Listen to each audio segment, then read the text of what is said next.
ಎಲ್ಲರಿಗೂ ನಮಸ್ಕಾರಗಳು. ಕರ್ನಾಟಕ ಸರ್ಕಾರ, ಸಾರ್ವಜನಿಕ ಶಿಕ್ಷಣ ಇಲಾಖೆ, ಸಮಗ್ರ ಶಿಕ್ಷಣ ಕರ್ನಾಟಕ ಇವರ ಸಹಯೋಗದಲ್ಲಿ ನಡೆಯುತ್ತಿರುವ ಕೋರ್ ವಿಜ್ಞಾನ ಚಟುವಟಿಕಾ ಕೇಂದ್ರದ ವತಿಯಿಂದ ಚಿನ್ನರ ಚಿಲ್ಪಿಲಿ ಕಾರ್ಯಕ್ರಮಕ್ಕೆ ತಮ್ಮೆಲ್ಲರಿಗೂ ಆಧಾರದ ಸ್ವಾಗತ, ಸುಸ್ವಾಗತ. ಬನ್ನಿ, ನಾವು ಈಗಾಗಲೇ ಹಲವಾರು ಚಟುವಟಿಕೆಗಳು ನೋಡ್ಕೊತಾ ಬಂದಿದ್ದೀವಿ. ಅದೇ ರೀತಿಯಾಗಿ ಹಲವಾರು ಬೇರ್ಪಡಿಸುವ ವಿಧಾನಗಳು ಕೂಡ ಕಲ್ಕೊಂಡು ಬಂದಿವಿ. ಇವತ್ತು ನಮಗೆ SV ಬುರ್ಲಿಗೋಳಾದಂತ ಒಂದು ಸಣ್ಣ ಚಟುವಟಿಕೆ ಮಾಡ್ತಾ ಇದ್ದಾರೆ. ಆ ಚಟುವಟಿಕೆ ಏನಂತೇಳಿ ನೋಡ್ಕೊಂಡ್ಬರೋಣ ಅಂತ ಬನ್ನಿ. ಎಲ್ಲರಿಗೂ ನಮಸ್ಕಾರ. ನಾನು ಸಂಗಮೇಶ್ ವಿ ಬುರ್ಲಿ, ಸಹಶಿಕ್ಷಕರು, ಬಂಜಾರ ಪ್ರೌಢಶಾಲೆ, ವಿಜಯಪುರ. ಇವತ್ತಿನ ಪ್ರಯೋಗ ವರ್ಣರೇಖನ.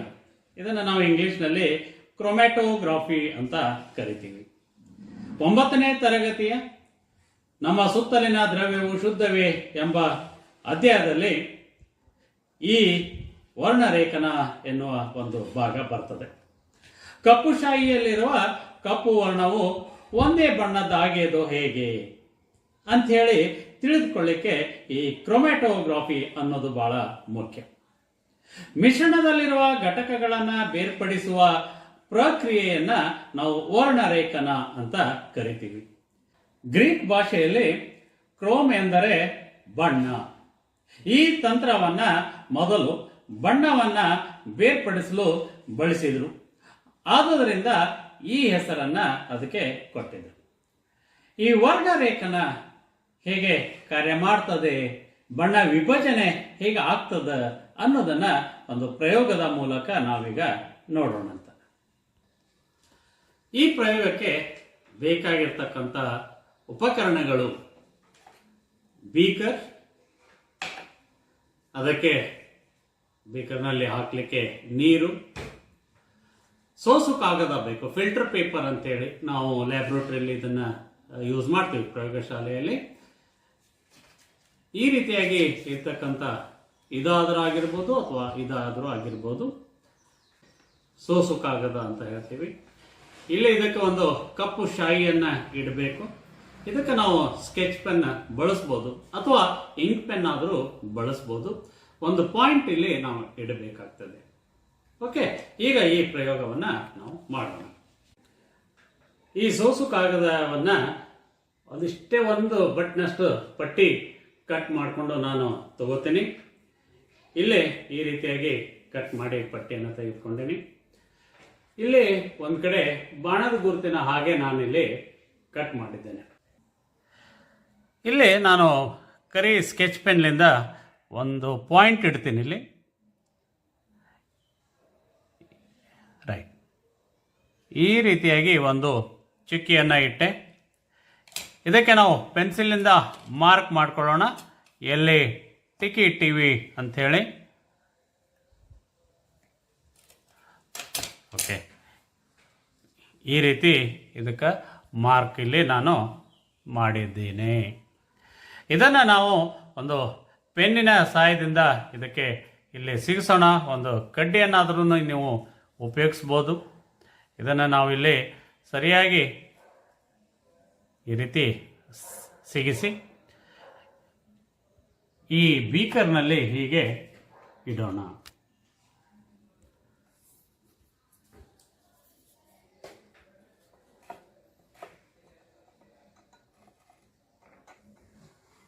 ಈ ಕಾಗದ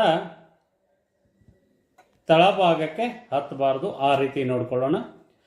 ಈ ತುದಿ ಅಷ್ಟೇ ನೀರಿನಲ್ಲಿ ಇರುವ ಹಾಗೆ ಇದಕ್ಕೆ ನಾವು ನೀರನ್ನು ಹಾಕೋಣ.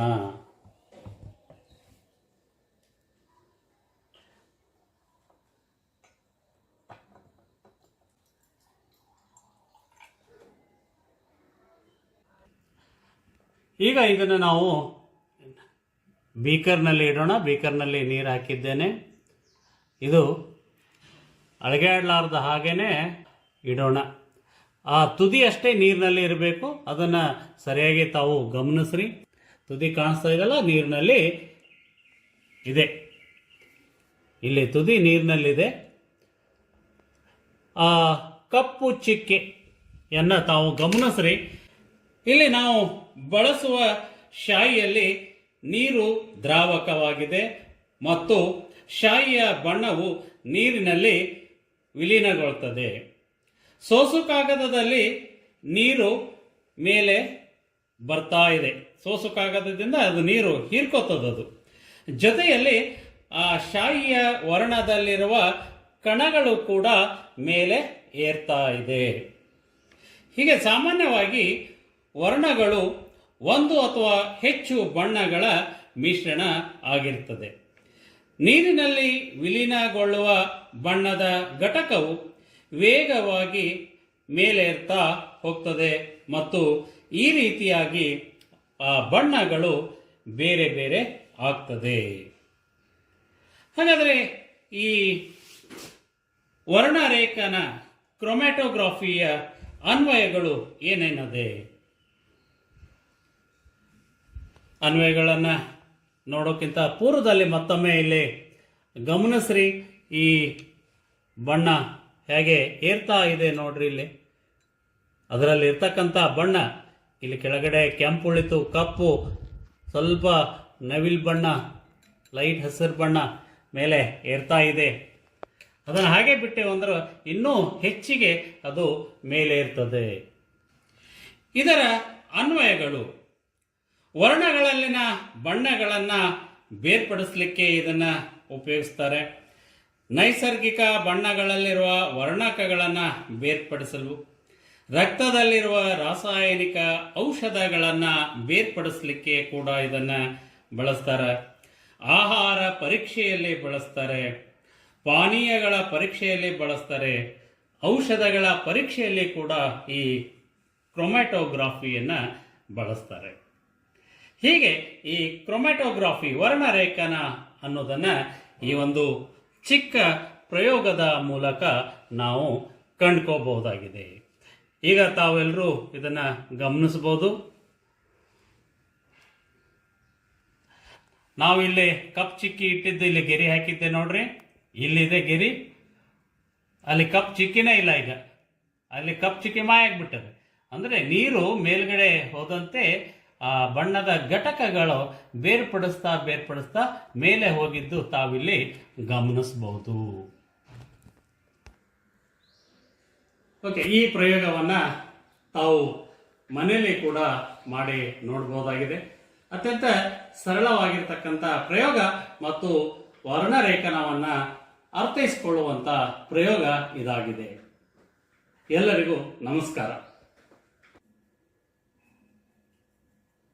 ಸರಿ, ಎಲ್ಲರೂ ನೋಡ್ಕೊಂಡ್ ಬಂದ್ರಲ್ಲ ಎಷ್ಟು ಅದ್ಭುತವಾದ ಚಟುವಟಿಕೆನ ಗುರುಗಳು ಮಾಡಿದ್ರು ಮತ್ತು ಸರಳವಾಗಿ ನಾವು ಕೂಡ ಮನೆಯಲ್ಲೇ ಮಾಡಬಹುದು ಅಂತ ತೋರಿಸ್ಕೊಟ್ರು ಮತ್ತು ಬಣ್ಣಗಳನ್ನು ಯಾವ ರೀತಿಯಾಗಿ ಬೇರ್ಪಡಿಸಬಹುದು ಅಂತ ಕೂಡ ತಿಳಿಸಿಕೊಟ್ರು. ಸರ್ಗೆ ಧನ್ಯವಾದಗಳು. ಹಾಗಾದ್ರೆ ನಾವು ಇಲ್ಲಿವರೆಗೂ ಕೂಡ ಅಂದ್ರೆ ವಿಷಮ ಪರಿಸ್ಥಿತಿಯನ್ನು ಅನುಭವಿಸಿದ್ವಿ. ಅಂದ್ರೆ COVID-19 ಸಲುವಾಗಿ ಸಾಕಷ್ಟು ತೊಂದರೆಗಳನ್ನು ಅನುಭವಿಸಿದ್ವಿ. ಲಸಿಕೆ ಸಲುವಾಗಿ ಸಾಕಷ್ಟು ಪ್ರಯತ್ನಗಳು ನಡೆದವು. ಅಂತಹ ಪ್ರಯತ್ನದ ಪ್ರತಿಫಲವಾಗಿ ಇಂದು ಸಾಕಷ್ಟು ಲಸಿಕೆಗಳು ಭಾರತ ದೇಶದಲ್ಲಿ ಲಭ್ಯವಿದೆ ಮತ್ತು ನಮ್ಮ ಸುತ್ತಮುತ್ತಲೂ ಕೂಡ ಲಭ್ಯವಿದೆ. ಆದ ಕಾರಣಕ್ಕಾಗಿ ಎಲ್ಲರೂ ಲಸಿಕೆಯನ್ನು ಹಾಕಿಸಿಕೊಳ್ಳಿ. ಕಿರುಚಿತ್ರವಿದೆ, ನೋಡ್ಕೊಂಡ್ಬರೋಣ ಬನ್ನಿ.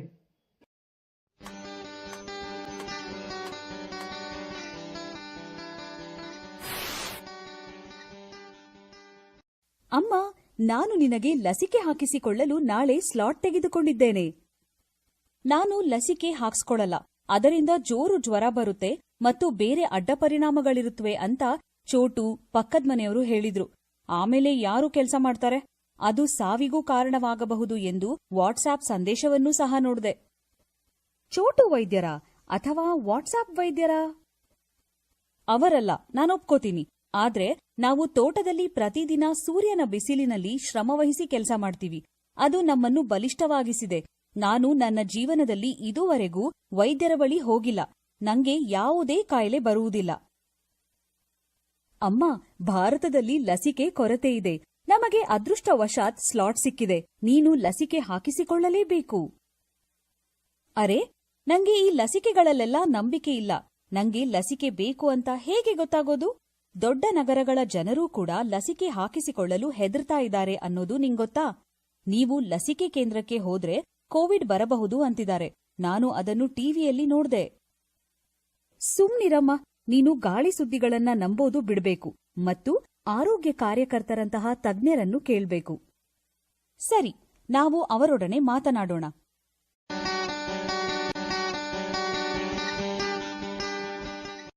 ಹಲೋ ಸರ್, ನಮಗೆ ಕೋವಿಡ್ ಲಸಿಕೆಗೆ ಸ್ಲಾಟ್ ಸಿಕ್ಕಿದೆ. ಆದ್ರೆ ನಮ್ಮಮ್ಮ ಗಾಳಿ ಸುದ್ದಿಗಳನ್ನು ಕೇಳಿಸಿಕೊಂಡಿರುವುದರಿಂದ ಹೋಗುವುದಿಲ್ಲ ಎನ್ನುತ್ತಿದ್ದಾರೆ. ಲಸಿಕೆ ಹಾಕಿಸಿಕೊಳ್ಳಲು ಇನ್ನೂ ಸ್ವಲ್ಪ ಸಮಯ ತಡ ಮಾಡಿದ್ರೆ ಪರವಾಗಿಲ್ವಾ? ನೀವು ಲಸಿಕೆ ಹಾಕಿಸಿಕೊಳ್ಳಲು ತಡಮಾಡಬಾರದು. ನಿಮಗೆ ಪರಿಸ್ಥಿತಿಯ ಎಚ್ಚರಿಕೆಯ ಗಂಭೀರತೆ ಅರ್ಥವಾಗುತ್ತದೆ ಎಂದುಕೊಳ್ಳುತ್ತೇನೆ. ಜೂನ್ 5ರ ವೇಳೆಗೆ ಭಾರತದಲ್ಲಿ 15 ಲಕ್ಷಗಳಷ್ಟು ಸಕ್ರಿಯ ಪ್ರಕರಣಗಳು ದಾಖಲಾಗಿವೆ ಮತ್ತು 3.5 ಲಕ್ಷ ಸಾವುಗಳು ಸಂಭವಿಸಿವೆ. ನಮ್ಮ ದೇಶವು ಅತ್ಯಂತ ತೀವ್ರವಾಗಿ ಕೋವಿಡ್-19ರ ಹೊಡೆತಕ್ಕೊಳಗಾದ ದೇಶಗಳಲ್ಲಿ 2ನೇಯದು. ಜನರು ಕಷ್ಟಪಡುತ್ತಿದ್ದಾರೆ. ನಗರದಲ್ಲಿ ಹೆಚ್ಚುತ್ತಿರುವ ಪ್ರಕರಣಗಳ ಬಗೆಗೆ ಹಾಸಿಗೆಗಳ ಮತ್ತು ಆಕ್ಸಿಜನ್ ಸಿಲಿಂಡರುಗಳ ಕೊರತೆ ಇರುವುದನ್ನು ನಾನು ಕೇಳಿದ್ದೇನೆ. ಈ ಪಿಡುಗು ನಗರಗಳಿಗೆ ಮಾತ್ರ ಸೀಮಿತವಾಗಿಲ್ಲ. ನಮ್ಮ ದೇಶದ 67% ಹೆಚ್ಚು ಜನರು ಹಳ್ಳಿಗಳಲ್ಲಿ ವಾಸವಿದ್ದಾರೆ ಎನ್ನುವುದು ನಿಮಗೆ ಗೊತ್ತೇ? ಇನ್ನೂ 10ರಲ್ಲಿ 1 ಹಳ್ಳಿಗರಿಗೂ ಲಸಿಕೆ ಹಾಕಿ ಆಗಿಲ್ಲ. ಆದುದರಿಂದ ನೀವು ಎಷ್ಟು ಬೇಗ ಲಸಿಕೆ ತೆಗೆದುಕೊಳ್ಳುತ್ತೀರೋ ಅಷ್ಟು ಒಳ್ಳೆಯದು. 2ನೇಯ ಅಲೆಯು ಬಹಳ ಬೇಗ ಹರಡುವುದರಿಂದ ಅದು ಮೊದಲನೆಯದಕ್ಕಿಂತ ಮಾರಕವಾಗಿದೆ. ಮನೆಯ ಸದಸ್ಯರಲ್ಲೊಬ್ಬರಿಗೆ ಸೋಂಕು ತಗುಲಿದರೆ ಸಂಪೂರ್ಣ ಕುಟುಂಬಕ್ಕೆ ಬಹುಬೇಗ ಸೋಂಕು ತಗಲುವ ಸಾಧ್ಯತೆಗಳಿವೆ. ಕೋವಿಡ್ಗೆ ಲಸಿಕೆ ದೊರೆಯುತ್ತಿರುವುದರಿಂದ ಈ ಪಿಡುಗಿನ ವಿರುದ್ಧ ಹೋರಾಡಲು ನಮಗೆ ಸ್ವಲ್ಪ ಆಶಾಭಾವನೆ ಇದೆ. ಭಾರತದಲ್ಲಿ ಈ ವರ್ಷದ ಪ್ರಾರಂಭದಿಂದ ಜೂನ್ ತಿಂಗಳಿನ ಮೊದಲನೆಯ ವಾರದವರೆಗೆ 22.14 ಕೋಟಿ ಕೋವಿಡ್ ಲಸಿಕೆ ನೀಡಲಾಗಿದೆ. ನನಗಿದು ಗೊತ್ತಿರಲಿಲ್ಲ. ಆದ್ರೂ ನನಗೆ ಅದರ ಬಗೆಗೆ ಏನೂ ಗೊತ್ತಿರದ ಔಷಧಿಯನ್ನು ನಾನು ಹೇಗೆ ನಂಬುವುದು? ಅದೊಂದು ಸಮಂಜಸವಾದ ಪ್ರಶ್ನೆ. ನಾನು ನಿಮಗೆ ಮೊದಲಿಗೆ ಲಸಿಕೆಯೊಂದು ಹೇಗೆ ಕೆಲಸ ಮಾಡುತ್ತದೆ ಎಂದು ಹೇಳುತ್ತೇನೆ.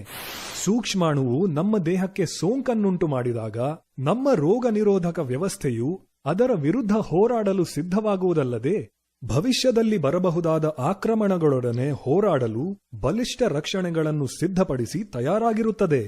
ನೀವು ನಿಮ್ಮನ್ನು ರಕ್ಷಿಸಿಕೊಳ್ಳಲು ತಯಾರಾಗಿದ್ದರೆ ನೀವು ಹೆಚ್ಚು ಸುರಕ್ಷಿತವಲ್ಲವೇ?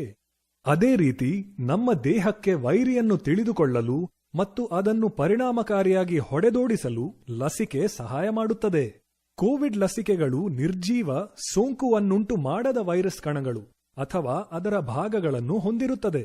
ನಮ್ಮ ದೇಹದೊಳಗೆ ಚುಚ್ಚಿದಾಗ ನಮ್ಮ ದೇಹವು ಸೋಂಕನ್ನು ಎದುರಿಸಲು ತಯಾರಾಗಿರುತ್ತದೆ. ಆದ್ರೆ ಅವುಗಳು ನನ್ನನ್ನು ಕಾಯಿಲೆಗೀಡು ಮಾಡಿದರೆ? ಸೋಂಕಿತ ವೈರಸ್ಸುಗಳು ಕಾಯಿಲೆಯನ್ನು ಉಂಟುಮಾಡಲು ಬಹಳ ದುರ್ಬಲವಾಗಿರುತ್ತವೆ. ಲಸಿಕೆ ಕೋವಿಡ್ ಉಂಟು ಮಾಡುವುದಿಲ್ಲ. ಚಿಂತೆ ಮಾಡಬೇಡಿ. ನೆಮ್ಮದಿ ಎನಿಸಿತು. ಲಸಿಕೆಯಿಂದಾಗಿ ನನ್ನ ದೇಹವು ವೈರಸ್ ಅನ್ನು ಎದುರಿಸಲು ತಯಾರಾಗಬಹುದು ಎಂದು ನನಗೆ ಅರ್ಥವಾಯಿತು. ಆದ್ರೆ ಮತ್ತೆ ನಾನು ಯಾಕೆ 2 ಡೋಸ್ಗಳನ್ನು ತೆಗೆದುಕೊಳ್ಬೇಕು?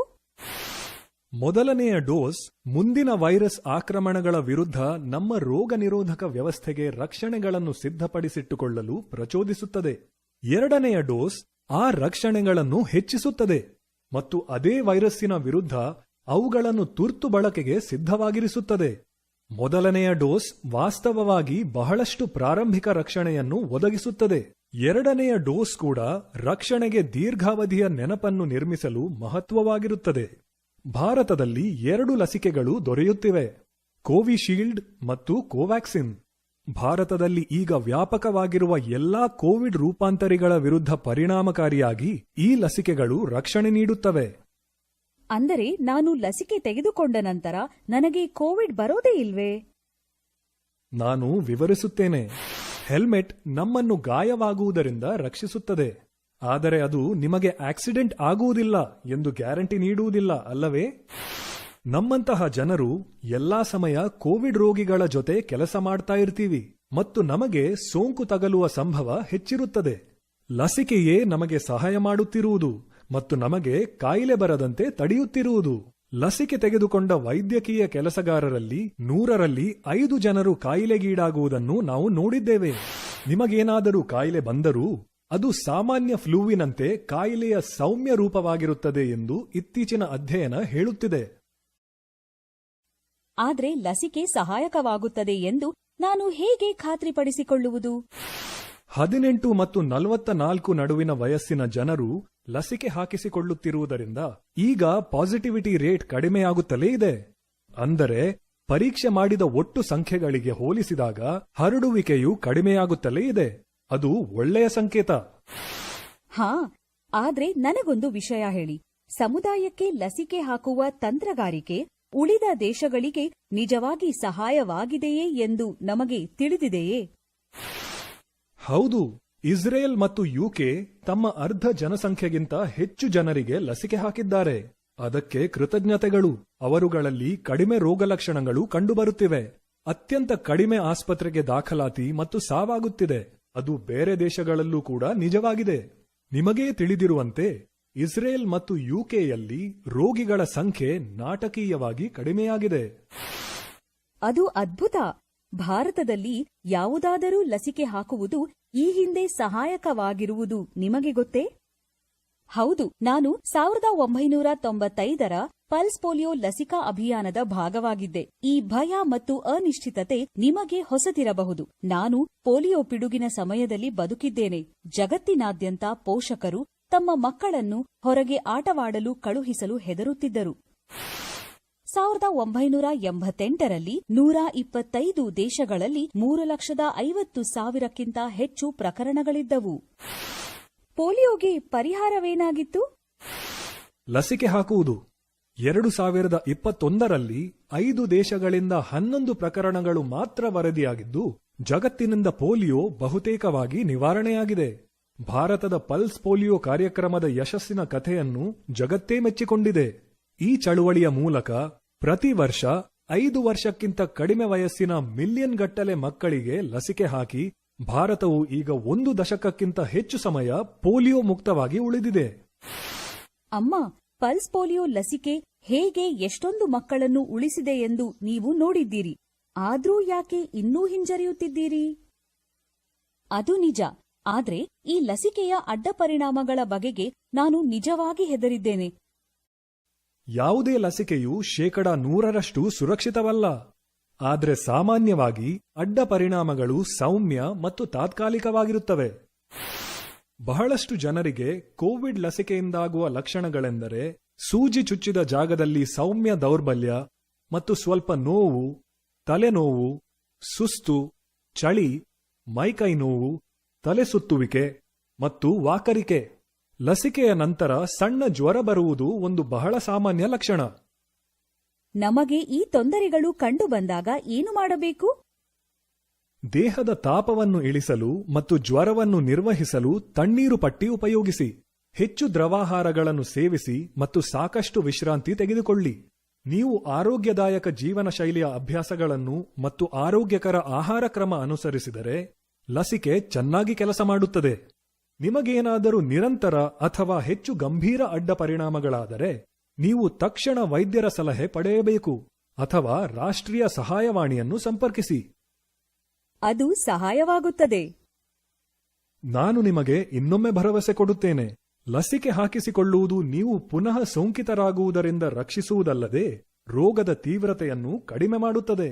ಅದು ನೀವು ನಿಮ್ಮ ಸುತ್ತಮುತ್ತಲಿನವರಿಗೆ ರೋಗ ಹರಡದಂತೆ ಖಚಿತಪಡಿಸುತ್ತದೆ. ಮುಖಗವಚಗಳನ್ನು ಧರಿಸುವುದು, ಸಾಮಾಜಿಕ ಅಂತರ ಕಾಯ್ದುಕೊಳ್ಳುವುದು ಮತ್ತು ನಿಯಮಿತವಾಗಿ ಕೈಗಳನ್ನು ತೊಳೆಯುವುದು ವೈರಸ್ಸಿಗೆ ತೆರೆದುಕೊಳ್ಳುವುದರ ಅಪಾಯವನ್ನು ಕಡಿಮೆ ಮಾಡುತ್ತದೆ. ಆದರೆ ಅದು ನೀವು ಸೋಂಕಿತರಾಗುವುದಿಲ್ಲ ಎಂದು ಗ್ಯಾರಂಟಿ ನೀಡುವುದಿಲ್ಲ. ಪಿಡುಗನ್ನು ನಿಲ್ಲಿಸಲು ಮತ್ತು ಅದರಿಂದ ಹೊರಬರಲು ನಮಗೆ ದೊರೆಯುವ ಎಲ್ಲಾ ಉಪಕರಣಗಳೂ ಬೇಕು. ಕೋವಿಡ್ ವಿರುದ್ಧ ಲಸಿಕೆ ಹಾಕಿಸಿಕೊಂಡರೆ ನಾವು ಕಾಯಿಲೆ ಬೀಳುವುದನ್ನು ತಡೆಗಟ್ಟುತ್ತದೆ ಎಂದು ನನಗೆ ಅರ್ಥವಾಗುತ್ತದೆ. ಇಲ್ಲಿ ಆರೋಗ್ಯ ಒಂದೇ ಸಮಸ್ಯೆಯಲ್ಲ. ಲಾಕ್ಡೌನ್ ಮತ್ತು ರೋಗದಿಂದಾಗಿ ಹಲವರು ತಮ್ಮ ಕೆಲಸ ಮತ್ತು ಆದಾಯವನ್ನು ಕಳೆದುಕೊಂಡಿದ್ದಾರೆ. ಅದರ ಜೊತೆಗೆ ಕೋವಿಡ್ಗೆ ಆಸ್ಪತ್ರೆಯ ದಾಖಲಾತಿಯ ಖರ್ಚುಗಳು ತುಂಬಾ ಹೆಚ್ಚು. ಅಮ್ಮ, ನಿಂಗೆ ನೆನಪಿಲ್ವಾ? ನಮ್ಮ ಮಾವ ಕೋವಿಡ್ ಚಿಕಿತ್ಸೆಗಾಗಿ ಅವರ ತೋಟವನ್ನು ಮಾರಬೇಕಾಯಿತು. ಆದಾಗ್ಯೂ ಅವರು ಮನೆಯಲ್ಲಿ ಎಲ್ಲರನ್ನೂ ಉಳಿಸಿಕೊಳ್ಳಲಾಗಲಿಲ್ಲ.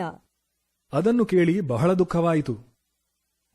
ಕೋವಿಡ್ ಚಿಕಿತ್ಸೆ, ಐಸಿಯು, ವೆಂಟಿಲೇಟರುಗಳು, ಔಷಧಿಗಳು ಮತ್ತು ಆಕ್ಸಿಜನ್ ವೆಚ್ಚದಿಂದಾಗಿ ದುಬಾರಿಯಾಗುವುದು. ಅದರ ಬದಲಾಗಿ ಸರ್ಕಾರಿ ಕೇಂದ್ರಗಳಲ್ಲಿ ಲಸಿಕೆ ಉಚಿತ. ಖಾಸಗಿ ಆಸ್ಪತ್ರೆಗಳಲ್ಲಿ ಬೆಲೆಯು 1,500 ರೂಪಾಯಿಗಿಂತ ಹೆಚ್ಚಾಗುವುದಿಲ್ಲ. ಆದುದರಿಂದ ಚಿಕಿತ್ಸೆ ಪಡೆಯುವುದಕ್ಕಿಂತ ಲಸಿಕೆ ಹಾಕಿಸಿಕೊಳ್ಳುವುದು ಬಹಳ ಅಗ್ಗವಾಗಿರುವುದನ್ನು ನೀವು ಕಾಣಬಹುದು. ನಿಜ. ರೋಗಿ ಮತ್ತು ಅವನ ಅಥವಾ ಅವಳ ಕುಟುಂಬ ಅನುಭವಿಸುವ ಆಘಾತವನ್ನು ನಾವು ಹೇಗೆ ಕಡೆಗಣಿಸಬಹುದು? ಹೌದು, ನಂಗೆ ಅರ್ಥ ಆಗುತ್ತೆ. ಚಿಕಿತ್ಸೆಗಿಂತ ತಡೆಗಟ್ಟುವುದು ಉತ್ತಮ ಎಂದು ಸುಮ್ಮನೆ ಹೇಳುವುದಿಲ್ಲ. ಆದ್ರೆ ನಮ್ಮ ಅಜ್ಜಿಗೇನ್ ಮಾಡೋದು? ಅವರು ತುಂಬಾ ದುರ್ಬಲ ಮತ್ತು ಕಾಯಿಲೆಗೀಡಾಗಿದ್ದಾರೆ. ಅವರಿಗೆ ಲಸಿಕೆ ಹಾಕಿಸಬಹುದೆಂದು ನನಗನಿಸುತ್ತಿಲ್ಲ. ಸರಿ, ಒಂದು ಅಂಟುರೋಗಕ್ಕೆ ಬಹುತೇಕ ಜನಸಂಖ್ಯೆ ನಿರೋಧಕತೆ ಹೊಂದಿದಾಗ ಅನಿವಾರ್ಯ ಕಾರಣಕ್ಕೆ ಲಸಿಕೆ ಪಡೆಯಲಾಗದಿದ್ದವರಿಗೆ ಅದು ಪರೋಕ್ಷ ರಕ್ಷಣೆ ನೀಡುತ್ತದೆ. ನಮ್ಮ ಸಮುದಾಯದಲ್ಲಿ ಬಹುತೇಕ ಜನರು ಲಸಿಕೆಯ ಮೂಲಕ ರೋಗ ನಿರೋಧಕತೆ ಹೊಂದಿದರು ಎಂದಿಟ್ಟುಕೊಳ್ಳೋಣ. ಆಗ ನಿಮ್ಮ ಅಜ್ಜಿಯಂತೆ ಲಸಿಕೆ ಹಾಕಿಸಿಕೊಳ್ಳಲಾಗದೇ ಉಳಿದವರೂ ಸಹ ರಕ್ಷಣೆ ಪಡೆಯುತ್ತಾರೆ. ಇದನ್ನು ಹರ್ಡ್ ಇಮ್ಯುನಿಟಿ ಎನ್ನುತ್ತಾರೆ.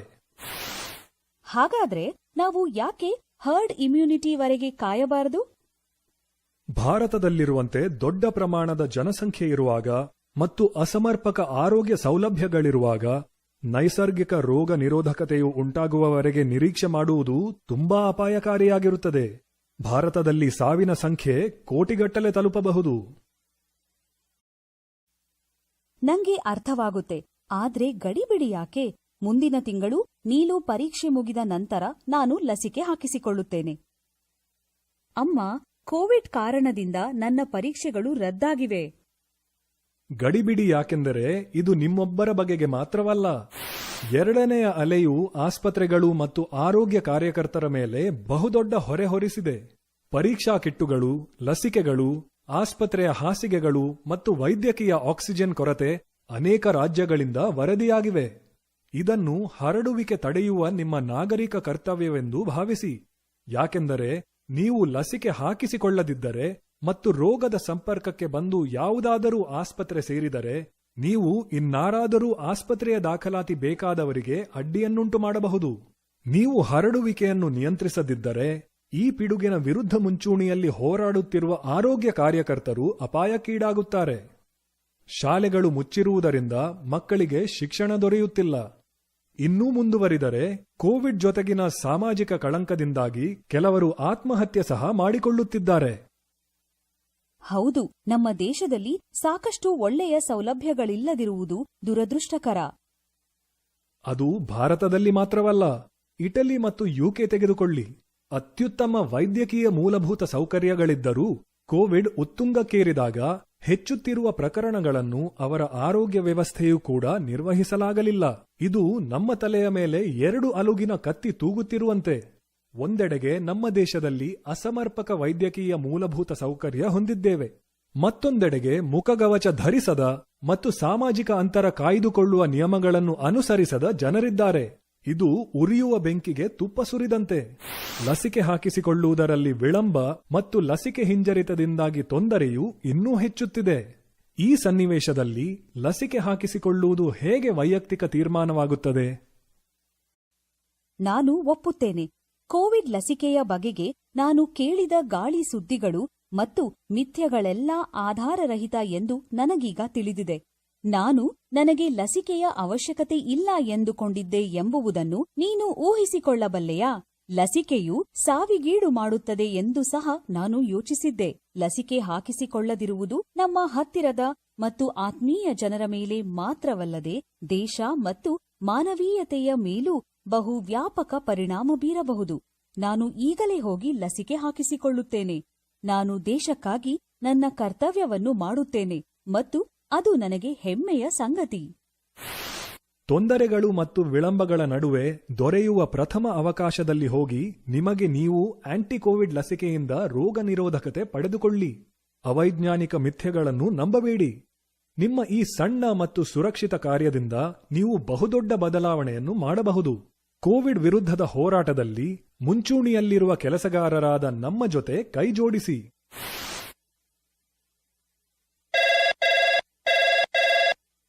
ಲಸಿಕೆ ಪಡೆದ ನಂತರ ನೀವು ಹೇಗಿದ್ದೀರಿ? ನಾನು 1 ವಾರದ ಹಿಂದೆ ಲಸಿಕೆ ಹಾಕಿಸಿಕೊಂಡಿದ್ದೇನೆ. ನನಗೆ 1 ದಿನ ಸ್ವಲ್ಪ ಜ್ವರವಿತ್ತು ಮತ್ತು ಕೈತೋಳಿನಲ್ಲಿ ಸ್ವಲ್ಪ ನೋವಿತ್ತು. ಈಗ ಚೆನ್ನಾಗಿದ್ದೀನಿ. ನೀವು ಹೇಳಿದ್ದು ಸರಿಯಿತ್ತು. ಲಸಿಕೆ ತೆಗೆದುಕೊಳ್ಳುವುದು ಸುರಕ್ಷಿತ. ನನಗಿನ್ನೂ ತೆಗೆದುಕೊಳ್ಳಲು ಕಾಯಲಾಗುವುದಿಲ್ಲ. ನಾನು ಪ್ರಥಮವಾಗಿ ದೊರೆಯುವ ಅವಕಾಶದಲ್ಲಿ ತೆಗೆದುಕೊಳ್ಳುತ್ತೇನೆ. ಮೀಲು ತಾಯಿ ಲಸಿಕೆ ಹಾಕಿಸಿಕೊಳ್ಳಲು ತೀರ್ಮಾನಿಸಿರುವುದು ನಿಮಗೆ ಸಂತೋಷವಾಗಿಲ್ಲವೇ? ನಿಮಗೀಗ ಕೋವಿಡ್ ಲಸಿಕೆಯ ಬಗೆಗೆ ಎಲ್ಲ ತಿಳಿದಿರುವುದರಿಂದ ನಾವು ಶುರು ಮಾಡಿದ ಆ ಪ್ರಶ್ನೆಗಳನ್ನು ಮತ್ತೆ ನೋಡಿ ನಿಮ್ಮ ಈಗಿನ ಅವಲೋಕನಗಳನ್ನು ಯಾಕೆ ಹಂಚಿಕೊಳ್ಳಬಾರದು? ನಡ್ಕೊಂಡ್ ಬಂದಿರಲ್ಲ, ಎಷ್ಟು ಅದ್ಭುತವಾದಂತ ಅತ್ಯುತ್ತಮವಾದಂತ ಮಾಹಿತಿಯನ್ನ, ಕೋವಿಡ್ ಕುರಿತಂತ ಮಾಹಿತಿಯನ್ನ, ಲಸಿಕೆ ಕುರಿತಂತ ಮಾಹಿತಿಯನ್ನ ನೀವು ತಿಳ್ಕೊಂಡ್ ಬಂದ್ರಿ. ಸರಿ, ಹಾಗಾದ್ರೆ ಈಗ ನಾವೇನ್ ನೋಡೋಣಪ್ಪ ಅಂತಂದ್ರ, ಸಾಗರ್ ಸರ್ ನಮಗೋಸ್ಕರ ಒಂದು ಅದ್ಭುತವಾದಂತ ಚಟುವಟಿಕೆಯನ್ನ ಹೇಳ್ಕೊಡ್ತಾ ಇರ್ತಾರೆ. ಒಂದೇ ಒಂದು ಪೇಪರ್ ನಲ್ಲಿ ಎಷ್ಟು ವಿಧದ ಟಾಪಿಕ್ಗಳನ್ನ ಹೇಳ್ಕೊಡ್ತಾರೆ ಅಂತ ನೋಡ್ಕೊಂಬರೋಣ ಅಂತ. ಬನ್ನಿ ನೋಡ್ಕೊಂಬರೋಣ ಮಕ್ಕಳೇ. ಇವತ್ತು ನಾವು ನ್ಯೂಸ್ ಪೇಪರ್ ದಿಂದ ಕ್ಯಾಪ್ಸ್ ಮಾಡೋದು ಹೇಗೆ ಅಂತ ತಿಳ್ಕೊಳ್ಳೋಣ ಬನ್ನಿ. ನೋಡಿ, ಸೊ ಈ ತರ ಒಂದು ಮೇನ್ ನ್ಯೂಸ್ ಪೇಪರ್ ತಗೋಬೇಕು. ತಗೊಂಡು ಈ ತರ ಇಟ್ಕೋಬೇಕು. ಸೊ ಈ ಓಪನಿಂಗ್ ಏನಿದೆ ಅಲ್ವಾ, ಅದು ನಿಮ್ ಕಡೆ ಇರಬೇಕು. ಅಂದ್ರೆ ಹೀಗೆ. Okay, stop. ಈ ತರ ಓಪನ್ ಮಾಡಿ ನಿಮ್ ಕಡೆ ಇರಬೇಕು. ಸೊ ಈಗ ಇಲ್ಲಿ ಮಧ್ಯಕ್ಕೆ ನಾವು ಈ ಪೇಪರ್ನ ಚೆನ್ನಾಗಿ ಮಾಡಿಸ್ಬೇಕು. ಓಕೆ, ಅದೇ ತರ ಆಪೋಸಿಟ್ ಸೈಡು ನಾವು ಫೋಲ್ಡ್ ಮಾಡಬೇಕು. ಓಕೆ, ಫೋಲ್ಡ್ ಮಾಡಿದ್ರೆ ನಿಮ್ಗೆ ಇಲ್ಲಿ 2 ಪೇಪರ್ಗಳು ಕಾಣ್ತಾ ಇದೆ. ಓಕೆ, ಸೊ ಈ ಒಂದು ಮೇಲ್ಗಡೆ ಇರೋಂಥ ಪೇಪರ್ ನಾವು ಸ್ಟ್ರೆಂತ್ ಪೇಪರ್ ಅಂತ ಕರಿತೀವಿ ಈ ಪೇಪರ್ನ. ಸೊ ಇದನ್ನು 2 ಸತಿ ಈ ತರ ಫೋಲ್ಡ್ ಮಾಡಬೇಕು. ಓಕೆ, ಫೋಲ್ಡ್ ಮಾಡಾದ್ಮೇಲೆ ಇದನ್ನು ಈ ತರ ತಿರುಗಿಸ್ಬೇಕು.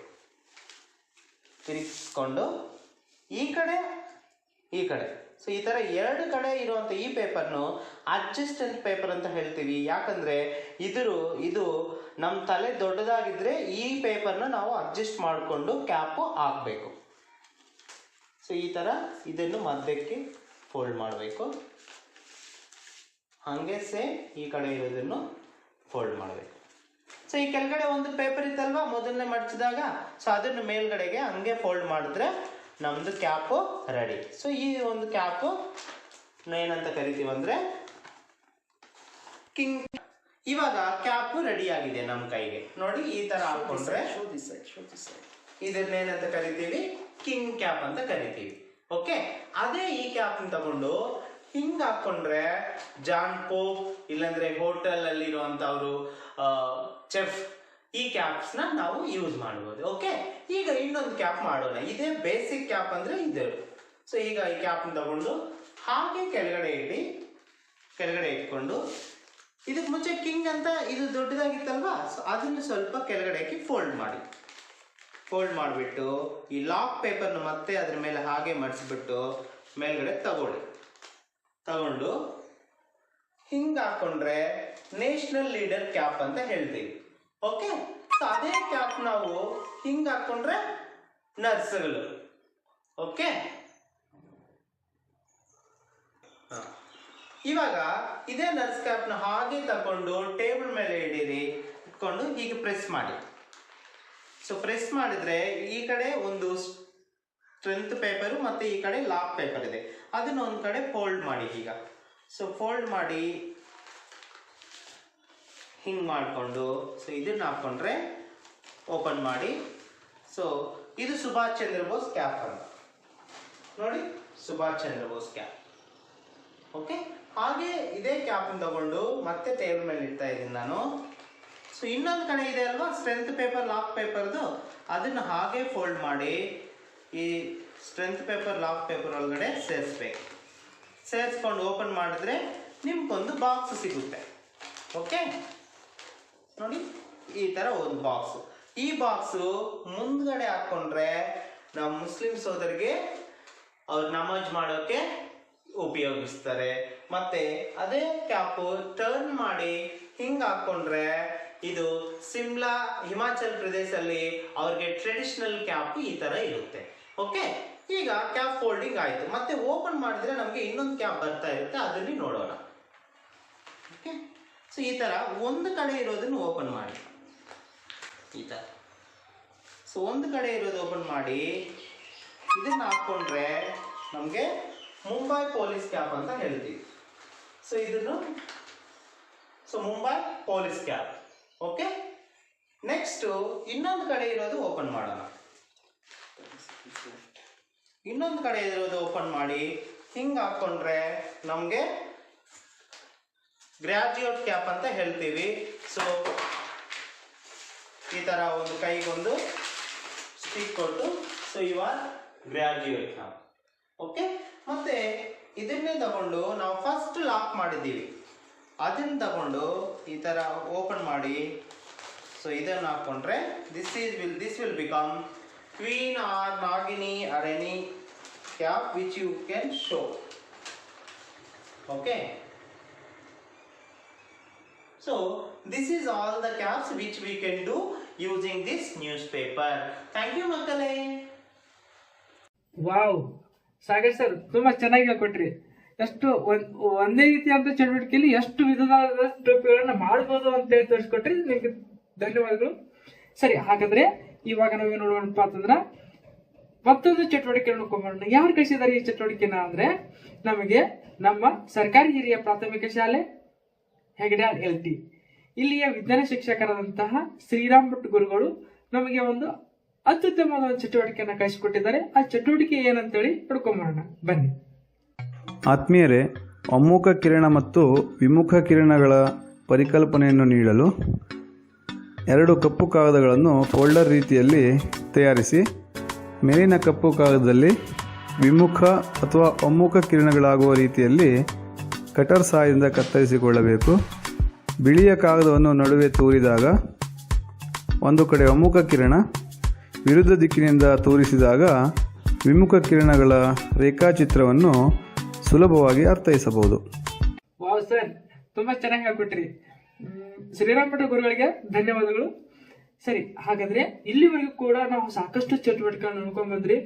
ಈ ಚಟುವಟಿಕೆಗಳು ತಮಗೆ ಇಷ್ಟವಾಗಿದ್ರೆ ಈ ಕೆಳಕಾಣಿಸುವಂತ ವಾಟ್ಸ್ಆಪ್ ಸಂಖ್ಯೆಗೆ ತಮ್ಮ ಅನಿಸಿಕೆ ಮತ್ತು ಅಭಿಪ್ರಾಯಗಳನ್ನು ಕೂಡ ತಿಳಿಸಿ. ಅದೇ ರೀತಿಯಾಗಿ ತಮ್ಮಲ್ಲೂ ಕೂಡ ಅತ್ಯುತ್ತಮವಾದಂತಹ ವಿಡಿಯೋಗಳು ಚಟುವಟಿಕೆಗಳಿದ್ರೆ ಈ ಕೆಳಗಿನ ವಾಟ್ಸ್ಆಪ್ ನಮಗೆ ಕೂಡ ಕಳಿಸಿ.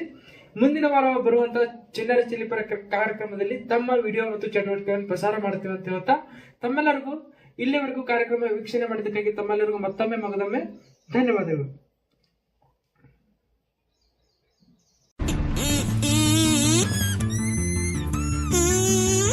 ವಾವ್, ಈ ಆಕ್ಟಿವಿಟಿ ಎಷ್ಟು ಚಲೋ ಇದೆ. ನೀ ಎಲ್ಲಿಂದ ನಾನು ಕಲ್ತಿದ್ದು? ನಾನು ಇದನ್ನ ಟಿವಿ ಚಾನಲ್ ನೋಡಿ ಕಲ್ತೀನಿ. ಚಾನಲ್? ಯಾವ channel? FM channel. FM channel ಇದು ಯಾವಾಗ ಹತ್ತುತ್ತದೆ? ಇದು ಪ್ರತಿ ಭಾನುವಾರ ಸಂಜೆ 5:30 ಹತ್ತುತ್ತ. ಏನೇನ್ ಕಲಿಸ್ತಾರೆ? ಈ ಒಂದ್ ಚಟುವಟಿಕೆ ಒಳಗ ನಮಗ ಕತ್ತಿ, ವಿಜ್ಞಾನ ಕಥೆಗಳು, ದೊಡ್ಡ ದೊಡ್ಡ ಮಹಾವಿಜ್ಞಾನಗಳ ಕಥೆಗಳು, ಕಲೆ, ಗಣಿತ, ವಿಜ್ಞಾನ ಇವೆಲ್ಲ ಚಟುವಟಿಕೆ ಮಾಡಿಸ್ತಾರ. ನಾವಿದು ಈ ಚಾನೆಲ್ ಅನ್ನ ತಪ್ಪದೇ ವೀಕ್ಷಿಸೋಣ. ಅಗಸ್ತ್ಯ ವಿಜ್ಞಾನ ಚಟುವಟಿಕಾ ಕೇಂದ್ರದವರು ಚಿಣ್ಣರ ಚಿಲಿಪಿಲಿ ಎಂಬ ಕಾರ್ಯಕ್ರಮದ ಮೂಲಕ ಈ ಒಂದು ಎಲ್ಲಾ ಚಟುವಟಿಕೆಯನ್ನ ನಾವು ಮಾಡಿಸ್ತಾರ. ಈ ಒಂದು ಕಾರ್ಯಕ್ರಮವನ್ನ ನಾವಿಬ್ರು ತಪ್ಪದೇ ಭಾನುವಾರ ಸಂಜೆ 5:30 ನೋಡೋಣ. ನೀವು ನಮ್ಮ ಕಾರ್ಯಕ್ರಮವನ್ನು ನೋಡ್ತೀರಲ್ಲ. ಅಗಸ್ತ್ಯ ಕೌರ್ ಫೌಂಡೇಶನ್ ವತಿಯಿಂದ ಮಕ್ಕಳ ವಿದ್ಯಾಭ್ಯಾಸಕ್ಕಾಗಿ ನಮ್ಮ FM ವಾಹಿನಿಯಲ್ಲಿ ಪ್ರತಿ ಭಾನುವಾರ ಸಂಜೆ 5:30ಕ್ಕೆ ಚಿಣ್ಣರ ಚಿಲಿಪಿಲಿ ಕಾರ್ಯಕ್ರಮ ಪ್ರಸಾರವಾಗುತ್ತದೆ. ತಪ್ಪದೇ ವೀಕ್ಷಿಸಿ. ನಿರಂತರ ಸುದ್ದಿಗೆ ಸಬ್ಸ್ಕ್ರೈಬ್ ಮಾಡಿ FM ನ್ಯೂಸ್ ಕನ್ನಡ ಹಾಗೂ ಬೆಲ್ ಐಕಾನ್ ಅನ್ನು ಒತ್ತಿ ನೋಟಿಫಿಕೇಶನ್ ಖಚಿತಪಡಿಸಿಕೊಳ್ಳಿ. ಧನ್ಯವಾದಗಳು.